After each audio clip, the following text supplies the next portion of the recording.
இடது கண்ணுக்கு நேராக அந்த பேட்ச் இருக்கணும். அதே மாதிரி ரைட் சைடில் இப்படி கேப் வந்து அமுந்திருக்கணும். இந்த ரவுண்ட் இருக்குது இல்லையா, இது வந்து இதாக தான் இருக்கணும், நேராகவே தான் இருக்கணும். சரியா? இப்படியெல்லாம் போடக்கூடாது, இந்த ரவுண்டெல்லாம் இழுத்துட்டெல்லாம் போடக்கூடாது. கேப் ஒரே மாதிரி இருக்கணும். இது மட்டும் லைட்டாக இப்படி அமுந்திருக்கணும். சரியா?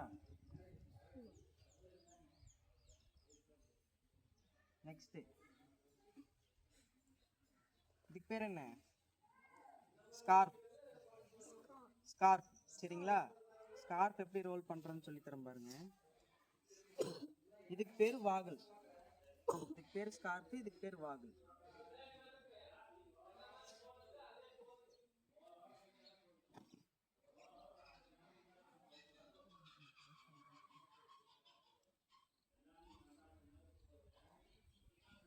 முதல்ல ஸ்கார்ஃப் வந்து இப்படி முக்கோண வடிவில் மடிச்சுக்கணும். சரிங்களா? ஸ்கார்ஃபோட முனைப்பகுதி இதுதான். இதுதான் ஸ்கார்ஃபு. இப்படி தான் பிடிக்கணும். சரிங்களா? பிடிச்சிட்டு இதை சென்டர் பண்ணி இங்கேருந்து இப்படி ரோல் பண்ணிட்டு வரணும்.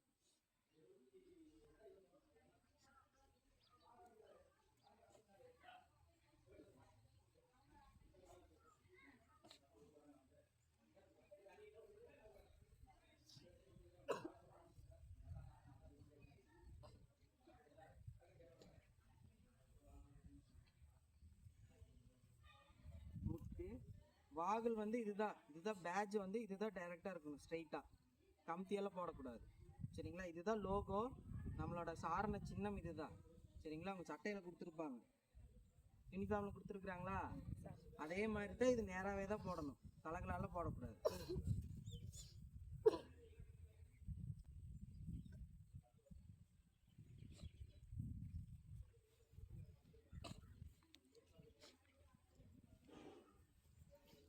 ஓகே, முதல்ல எப்படி போட்டிருந்தா ஸ்கார்ஃபு? இவ்வளோ தூரம் இருந்துச்சா? இப்போ ரோல் பண்ணி போட்டங்காட்டி எப்படி இருக்குது? இப்படி தான் போடணும். சரிங்களா? இப்படி உங்களுக்கு சுத்த வரலைன்னா 2 பேர் சேர்ந்து சுற்றிக்கலாம். அதை எப்படின்னு சொல்லித்தரேன். இன்னொரு ஸ்கார்ஃப் கொடுங்க.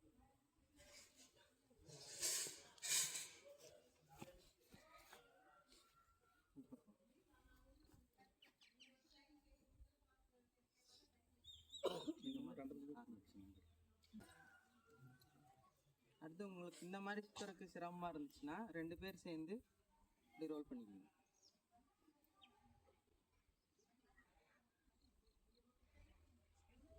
உங்களுக்கான ஸ்கார்ஃப் சார். ஸ்கார்ஃப் இவ்வளோ தான் இருந்துச்சு சார்.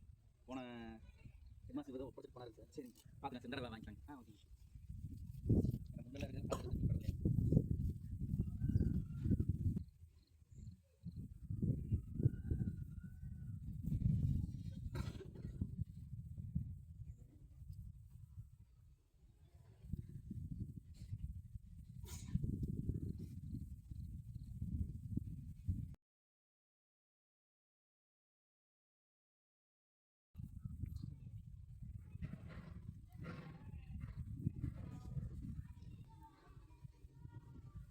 இப்படி 2 பேர் சேர்ந்து ரோல் பண்ணி